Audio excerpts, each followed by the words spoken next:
Sarah, we always end our episodes with something outside of politics. So in our flashbacks, we've been doing the cultural side. And the slap was the big cultural moment. But also this was the year of Johnny Depp and Amber Heard. Well, before we get to that, because we kind of didn't cover it in the headlines, but I think it was probably more cultural than headlines, is Queen Elizabeth passed away. Yep. To me, that was another one where I was like, you've lost the plot. Like, you couldn't say anything nice about Queen Elizabeth, or you got 1 million DMs about how you didn't care about colonialism. And I thought, I can't do this anymore. I can't do it anymore. This woman was a steady presence. We do not need 1 million qualifications about, of course, there's some complicated history from someone who's been, first of all, a royal member at all, and for 6 decades? I mean, I was sad when she died. I'm still sad she's gone. She was great. She made me feel better on the world stage as all this change rolled across our lives. So there. I think there's some complicated history should just be a forever assumption with every statement. It didn't bother me that there were people who were like, let me tell you why she and the royal family suck. I think that's appropriate too. It was more like that sense that not everything belongs on the table, that there couldn't be some good because there was bad as well, that was just coursing through everything. Yeah. I mean, you could, because it's everything requires qualification. Someone said, it feels like you can't experience joy without apologizing. And I thought, yeah, that's it. I honestly think the biggest cultural behemoth who was like, no, we can't experience joy without qualification was Taylor Swift in the Eras Tour. She was like, guys, we're going to dress in sequins. There's going to be lots of colors. We're going to have fun. And that's it, everybody. That's the whole ball game. Yeah, so she announced her tour in 2022. I distinctly remember the moment when I saw that it was happening, and I sent it to one of my friends and was like, we got to go. And then Ticketmaster broke, pretty much. Which is also a good metaphor for how things are. We're excited about something. Oh, right. And it is amazing. It's a credit to her and her team that they got it back on track. Yeah, and she, that did not really affect people's excitement. It was just like, okay, this sucks, not great, but this is going to go forward. It's still going to be exciting, and everybody's going to have a great time. I think that was a huge thing too. I wish all of the moments in 2022 culturally were that positive. I do not feel that way about Johnny Depp and Amber Heard.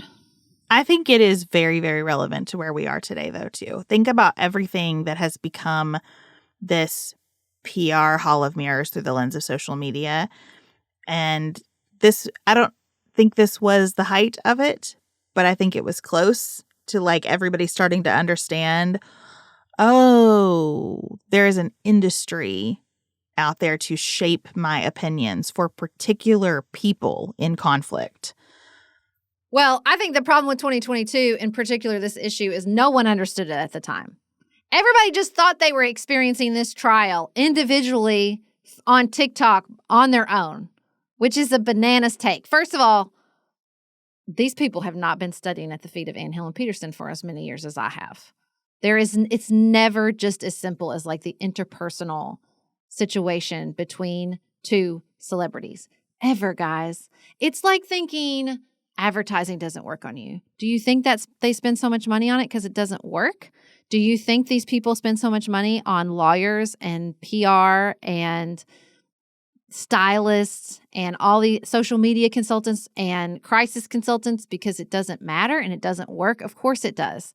It was really, really disturbing to me how many friends of mine, friends my age who have existed inside celebrity culture, friends who went through Britney, you understand what I'm saying?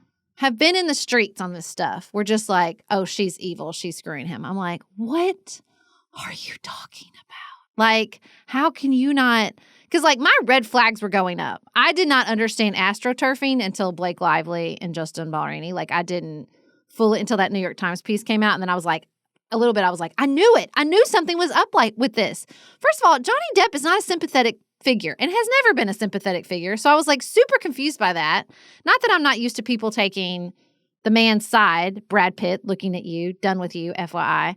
Like, but I just, it felt like people, maybe it's a pivot point with like sort of celebrity culture and TikTok in particular, this moment that we're just now finally like kind of unpacking and figuring out. But it just kind of caught me off guard how many people who, again, have existed inside sort of like the celebrity industrial complex through like Perez Hilton were just like, oh yeah, for sure, she's bad. I'm like, wait, guys, come on. We're smarter than this. We know better than at this point. We lived through the 90s. But this is what we were doing politically, so of course we were doing it culturally too. Yeah. We just like pick our person and the other person is poison. The end. Ugh, what a Amber Heard. Justice for Amber Heard. This was bullshit. Justice for Amber Heard seems like a good place to leave 2022. Thank you all for marching through this moment with us. We appreciate you very, very much, especially those of you who have been along for the whole ride that we have been dissecting here.